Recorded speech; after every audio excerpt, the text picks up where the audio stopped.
Alhamdulillah nahmaduhu wa nasta'inuhu wa nastaghfiruh wa na'udzu billahi min shururi anfusina wa sayyiati a'malina may yahdihillahu fala mudilla lahu wa may yudlil fala hadiya lahu asyhadu an la ilaha illallah wahdahu la syarika lahu wa asyhadu anna Muhammadan abduhu wa rasuluh alladzi la rasula wa la nabiyya ba'dahu. Ya ayyuhalladzina amanu taqullaha haqqa tuqatih wa la tamutunna illa wa antum muslimun. Amma ba'd. Bapak dan Ibu kaum muslimin dan kaum muslimat yang dirahmati oleh Allah Subhanahu wa taala. Alhamdulillah, puji dan syukur senantiasa kita sampaikan kepada Allah Subhanahu wa taala. Salawat dan salam kita sampaikan kepada Rasulullah sallallahu alaihi wasallam dan juga kepada keluarga beliau, para sahabat, para tabi'in, serta orang-orang mukmin yang senantiasa mengikuti beliau sampai hari kiamat nantinya. Pada malam hari ini kita lanjutkan pembahasan dari kitab Sahih Muslim, masih dalam kitab yang kedua, yaitu Kitabut Thaharah, bab yang ke-31, itu bab hukmu baulil tifli ar-radi'i wa kaifiyati ghaslihi, yaitu bab yang menjelaskan tentang hukum kencing bayi yang masih menyusui dan cara membasuhnya. Hadis yang ke-660 dari kitab Sahih Muslim, atau hadis yang ke-101 dari kitab Thaharah. Hadis ini dari Aisyah, zaujin Nabi sallallahu alaihi wasallam, anna Rasulullah sallallahu alaihi wasallam kana yu'ta bis-sibyan fayubarriku alaihim wa yuhannikuhum, fa utiya bisabiyyin fabala alaihi fada'a bima'in fa'atba'ahu baulahu wa lam yaghsilhu. Aisyah radhiyallahu ta'ala anha menceritakan bahwasanya Nabi sallallahu alaihi wasallam itu kadang didatangkan kepada beliau atau dibawa kepada beliau bayi-bayi, anak-anak kecil atau bayi.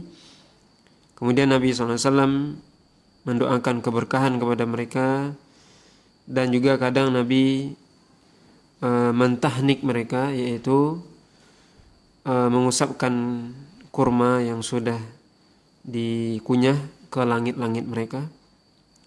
Kemudian suatu ketika Nabi didatangkan kepada beliau seorang bayi yang masih kecil, yang masih menyusui, kemudian kencing atau mengencingi beliau. Kemudian Nabi SAW memanggil atau menyuruh untuk membawa air. Kemudian Nabi SAW pun menyertakan air tersebut atau mengikuti air tersebut pada kencingnya dan tidak membasuhnya. Kemudian hadis selanjutnya yang dibawakan oleh Imam Muslim juga dari Aisyah radhiyallahu taala anha, faqala qalat utiya Rasulullah sallallahu alaihi wasallam bi sabiyyin yarda fabala fi hijrihi fada'a bima'in fasabbahu alaihi.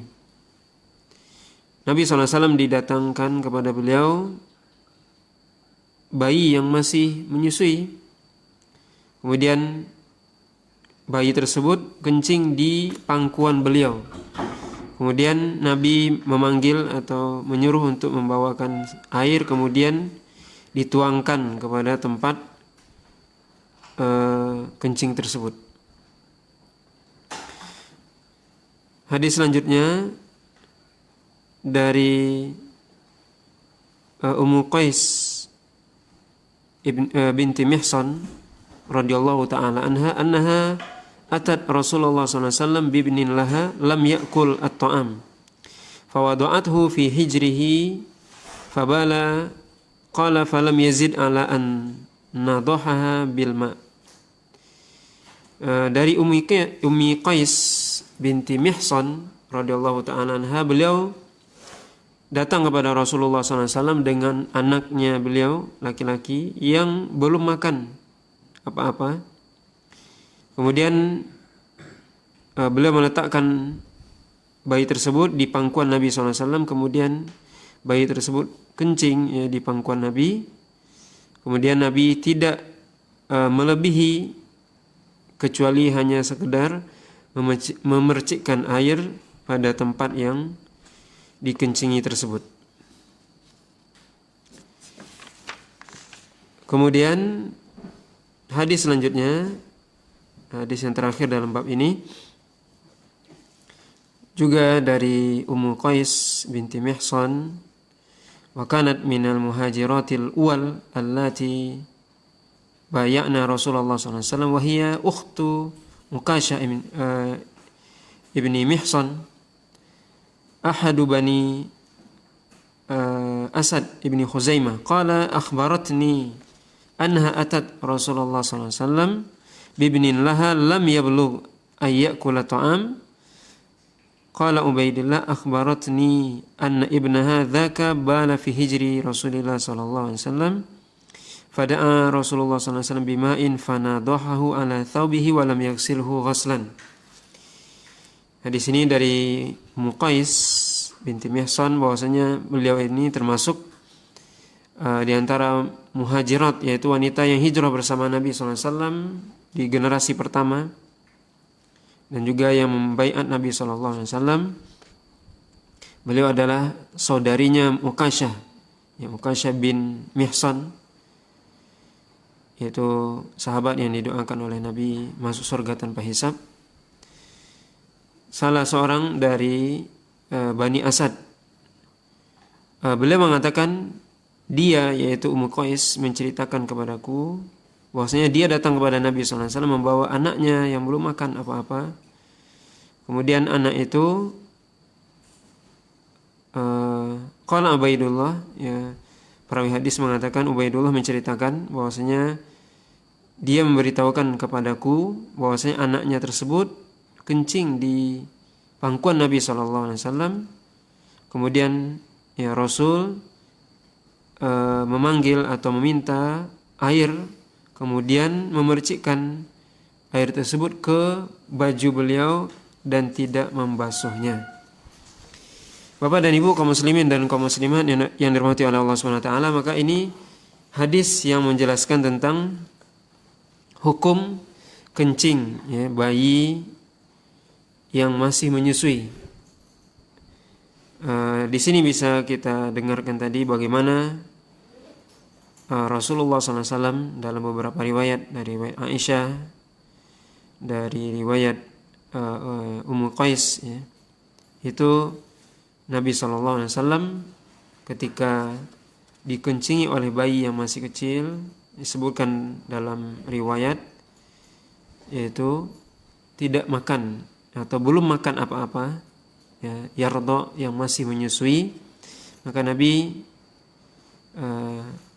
memercikkan air ke pakaian beliau yang dikencingi oleh bayi tersebut. Di sini disebutkan oleh Imam An-Nawawi rahimahullah ta'ala beberapa faedah tentunya dari hadis ini. Yang pertama, ya, dianjurkannya, disunnahkan untuk yang membawa anak-anak yang masih kecil, yang masih bayi, kepada orang-orang yang soleh agar didoakan. Kemudian juga dianjurkan untuk tahnik, yaitu mengunyahkan kurma kemudian mengusapkan ke langit-langit bayi yang masih kecil, baik waktu lahirnya ataupun setelah itu. Kemudian juga faedah dari hadis ini menunjukkan bagaimana tawaduknya Nabi SAW, di mana beliau juga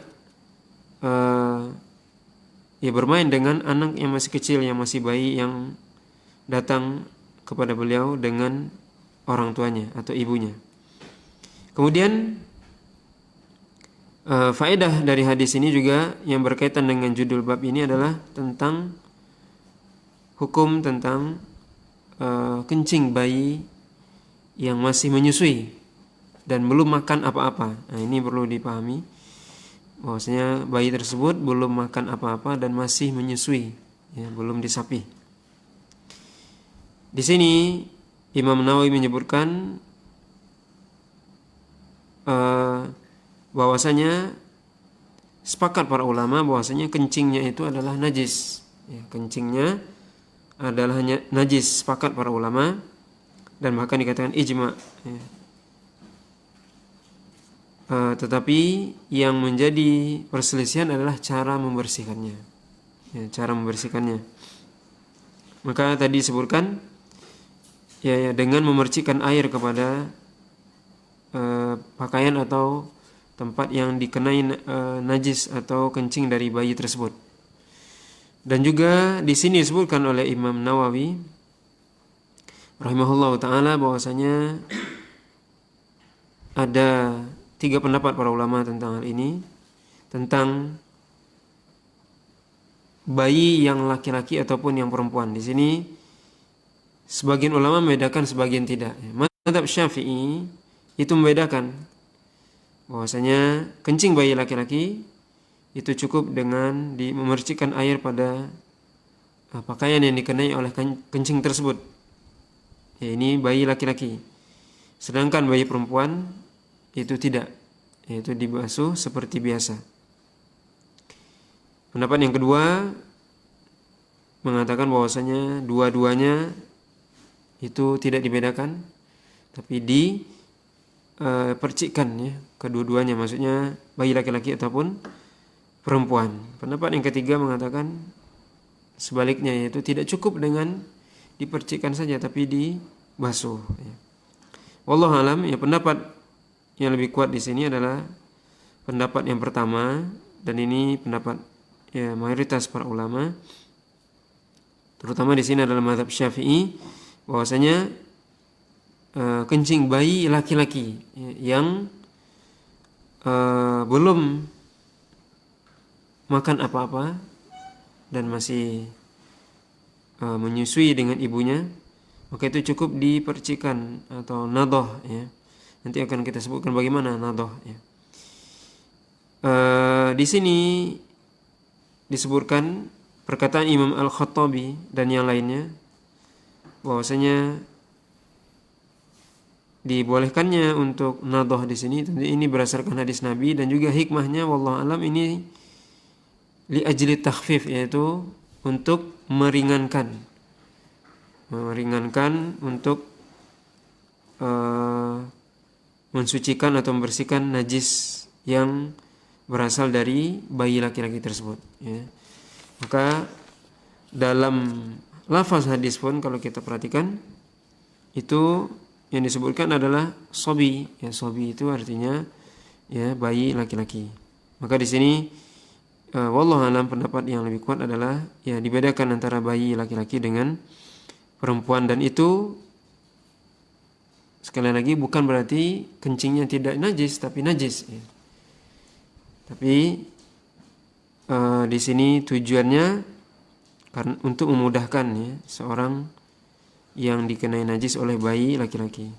Kemudian Imam Nawawi di sini menyebutkan bagaimana maksud dengan an-nadhah. Nadhah itu yang diartikan tadi memercikkan, ya, air ke tempat yang kena najis.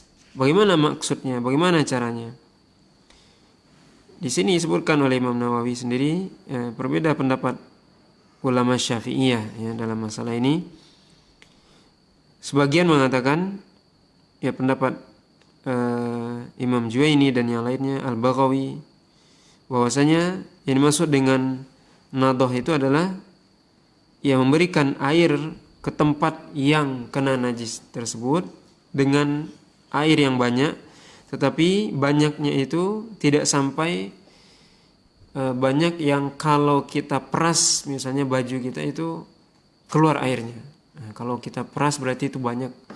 Kita peras baju kita misalnya terus keluar airnya berarti itu banyak. Nah, nadhah itu enggak sampai seperti itu, tapi semuanya basah. Kemudian ini, ya, pendapat sebagian para ulama.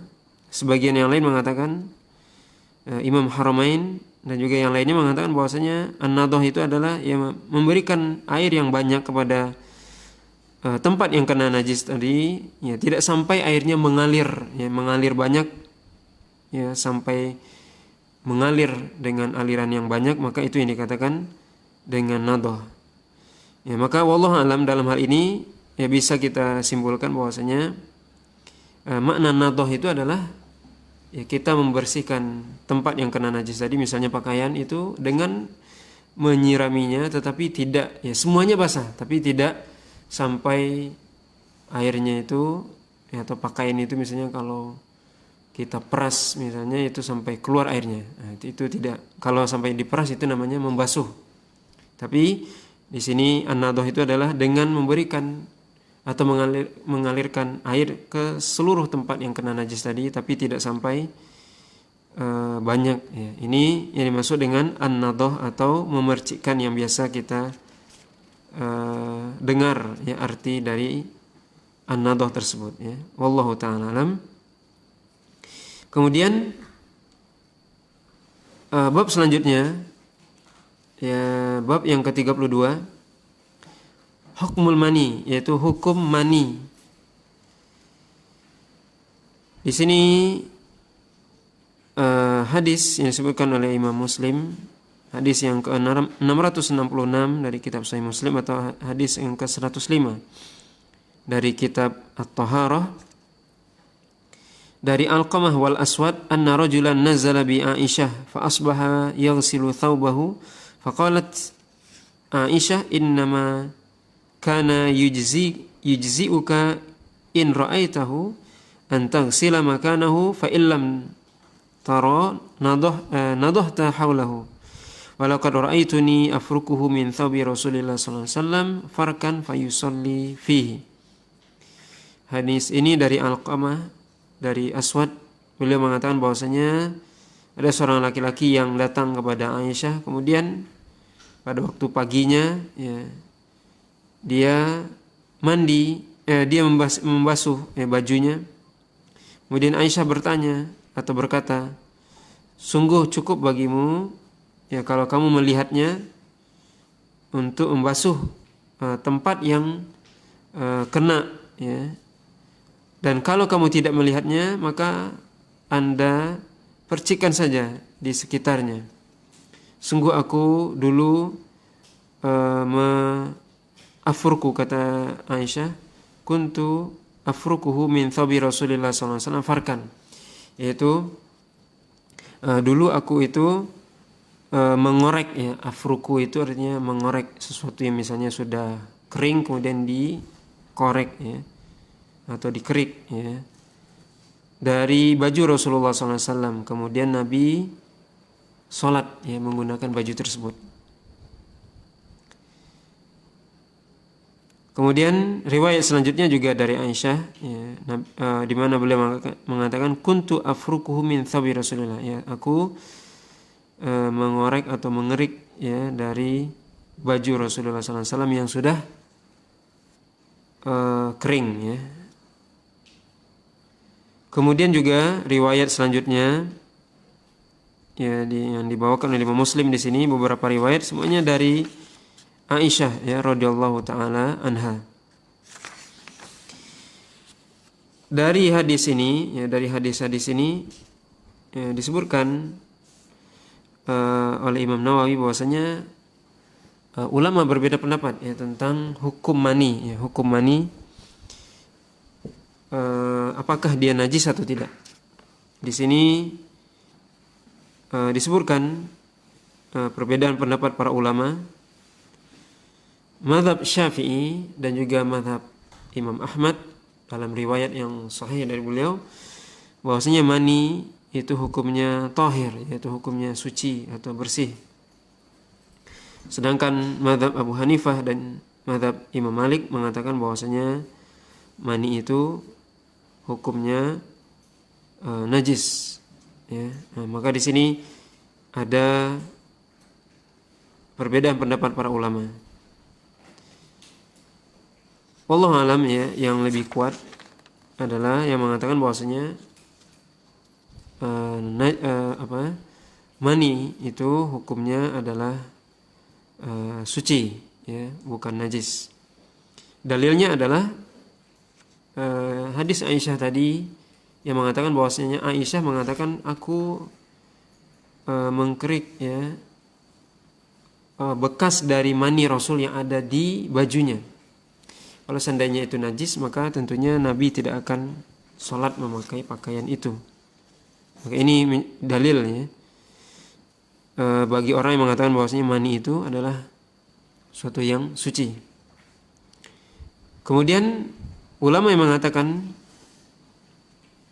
bahwasanya mani itu najis itu berdalilkan kepada riwayat yang mengatakan bahwasanya Aisyah dan juga yang lainnya membasuh najis tersebut, membasuh mani tersebut atau bekas dari mani tersebut. Para ulama yang mengatakan bahwasanya itu suci adalah menjawab, ya, artinya menjawab dalil dari ulama yang mengatakan najis, bahwasanya membasuh itu tidak menunjukkan bahwasanya itu najis, tapi membasuh itu adalah hukumnya sunnah, dianjurkan, dan untuk menunjukkan kebersihan, ya, bukan karena semata-mata itu adalah najis, tapi hanya untuk ya menjaga kebersihan, ya, bukan semata-mata karena najis, ya. Karena ya kalau seandainya najis tentunya kalau seandainya sudah kering kemudian masih ada atharnya atau sisanya, maka tentunya tidak boleh ya dipakai oleh seorang untuk sholat, ya. Dan di sini Rasulullah SAW, kata Aisyah, memakai baju yang aku ngerik, ya, bekas dari mani Rasul yang ada di bajunya. Ini menunjukkan bahwasanya mani tersebut wallahu alam tidak najis, ya, tetapi suatu hal yang tahir atau bersih. Kemudian bab selanjutnya yaitu bab ghuslul thawb minal mani, yaitu bab tentang membasuh baju dari mani. Ya, ini juga akan menyebutkan nanti dalil, ya, bagaimana tentang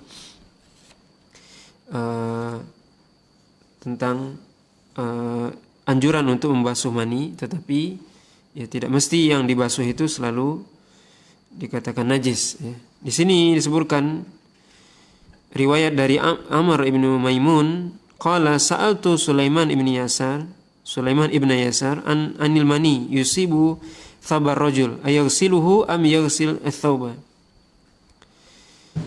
Faqala akhbaratni Aisyah anna Rasulullah sallallahu alaihi wasallam kana yaghsilul maniyya thumma yakhruju ila shalah fi dhalika ath-thawb wa ana anzuru ila atharil ghusl. Dari Amr ibn Maimun, beliau mengatakan saya bertanya kepada Sulaiman ibn Yasar, salah seorang tabi'in, ya, tentang mani yang mengenai baju seorang, apakah dia mencucinya atau mencuci bajunya tersebut. Maka Sulaiman ibn Yasar mengatakan, Aisyah memberitahukan kepadaku bahwasanya Rasulullah SAW itu membasuh mani, kemudian keluar untuk mengerjakan sholat dengan pakaian yang beliau basuh tersebut, dan aku melihat bekas dari yang dibasuh oleh Nabi SAW di tempat yang dikenai oleh mani tersebut. Kemudian riwayat selanjutnya juga dari Amr bin Maimun, ya, disebutkan oleh Ibnu Bishr, inna Rasulullah SAW kana yaghsilul mani wa amma Ibnu Mubarak wa Abdul Wahid fa fi hadithi maqalat kuntu aghsiluhu min thawbi Rasulillah. Ibnu Bashir mengatakan bahwasanya riwayat Ibnu Bishr bahwasanya Rasulullah SAW itu membasuh mani, ya, membasuh mani.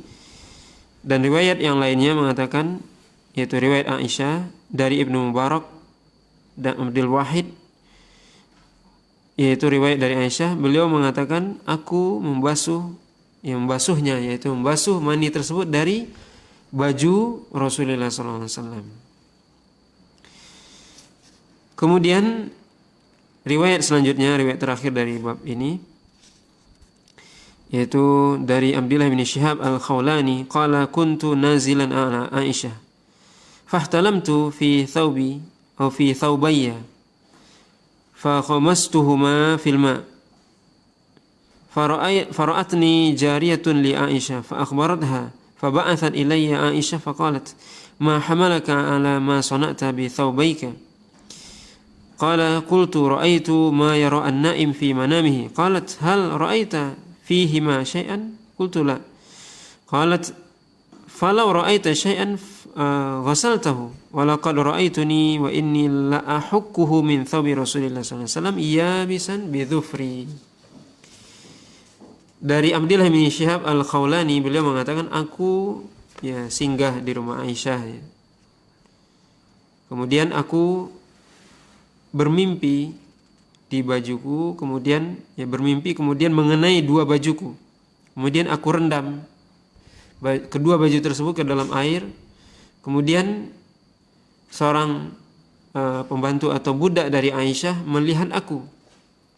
Kemudian budak itu pun memberitakan kepada Aisyah. Kemudian Aisyah mengutus budak tersebut untuk menanyakan kepadaku.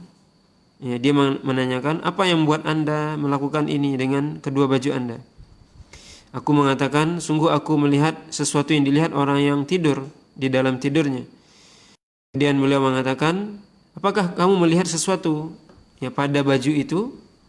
Aku mengatakan tidak. Kemudian Aisyah mengatakan, kalau seandainya engkau melihatnya maka basuhlah.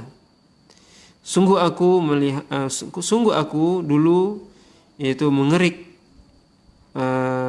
baju Rasulullah SAW yang sudah kering dengan kukuku, kata Aisyah radhiyallahu taala anha. Maka ini semua hadis-hadis yang dibawakan oleh Imam Muslim di sini tentang mani yang mengenai baju seseorang. Tadi sudah kita sebutkan perbedaan pendapat para ulama, bahwasanya ulama Syafi'iyah, Imam Syafi'i dan Imam Ahmad berpendapat bahwasanya mani hukumnya thahir atau sesuatu yang suci, bersih. Kemudian ulama yang lainnya Imam Malik dan Abu Hanifah mengatakan bahwasanya hukumnya adalah najis ya. Maka ini riwayat yang kita bacakan yang menunjukkan kepada kita bahwasanya pendapat yang lebih kuat dalam hal ini adalah bahwasanya mani itu hukumnya bersih tidak najis ya. Dan Aisyah radhiyallahu taala anha itu menyebutkan dalam riwayat yang disebutkan oleh Imam Muslim ini bahwasanya beliau kadang mengerik baju Nabi sallallahu alaihi wasallam yang sudah kering dan membasuh baju tersebut, dan Nabi kadang memakai baju yang dikenai oleh mani tersebut dan masih kelihatan athar atau bekasnya. Itu dipakai oleh Nabi sallallahu alaihi wasallam untuk salat. Ini menunjukkan bahwasanya mani itu tidak najis ya. Ini tetapi tetap dianjurkan untuk membasuhnya. Jadi walaupun dia tidak najis tetapi tetap dianjurkan untuk membasuhnya. Sebagaimana Nabi sallallahu alaihi wasallam membasuh baju beliau yang terkena mani dan kalau sudah kering cara membersihkannya adalah dengan mengeriknya dengan kuku seperti Aisyah mengatakan tadi, dengan kukunya dibersihkan dengan kuku sehingga hilang. Bapak dan Ibu kaum muslimin dan kaum muslimat yang dirahmati oleh Allah Subhanahu wa taala, ini pembahasan kita pada malam hari ini yang tadi berkaitan dengan pertama kencing bayi laki-laki, bagaimana cara membersihkannya. Kencingnya itu jelas sepakat para ulama najis, tapi cara membersihkannya adalah dengan memercikkan atau membasuh itu, tapi tidak sampai basah dengan yang banyak tapi tetap dibasuh. Kemudian yang kedua bab tentang mani, bahwasanya mani itu hukumnya suci, tetapi tetap dianjurkan untuk membasuhnya ya, atau membersihkannya. Ini mungkin yang bisa kita sampaikan ya pada malam hari ini. Mudah-mudahan apa yang kita sampaikan bermanfaat, dan kita tutup subhanakallah bihamdika asyhadu an la ilaha illa anta astaghfiruka wa atubu ilaik wa sallallahu ala nabiyyina Muhammadin wa ala alihi washabihi wasallam. Wassalamualaikum warahmatullahi wabarakatuh.